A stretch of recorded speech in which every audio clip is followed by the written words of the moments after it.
Hello बच्चों, let's read the question. The question says removal of the proximal convoluted tubule from the nephron will result in. तो first option है more concentrated urine, second option है no change in the quality and the quantity of the urine, third option है no urine formation and fourth option है more diluted urine. तो अब इस question में जो मेन की कॉन्सेप्ट है, सबसे पहले हम उसकी बात कर लेते हैं। तो सबसे इम्पॉर्टेंट देखो की कॉन्सेप्ट यहाँ पर हमें दिया गया है, that is the PCT portion. Clear.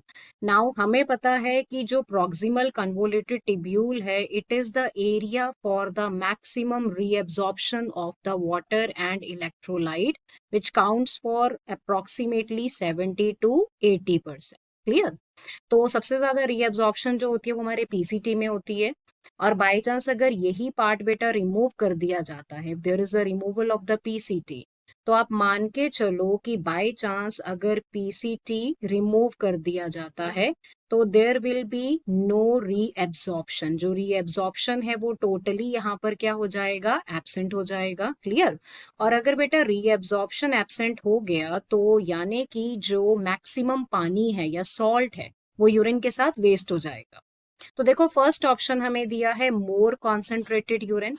Concentrated urine नहीं बन सकता क्योंकि अगर पीसीटी रिमूव होगा तो सारा का सारा पानी और सॉल्ट जाएगा यूरिन में, तो ऑटोमेटिकली यूरिन जो है वो कैसा निकलना चाहिए, यूरिन यहाँ पर डाइल्यूट निकलना चाहिए। So there must be the formation of dilute urine.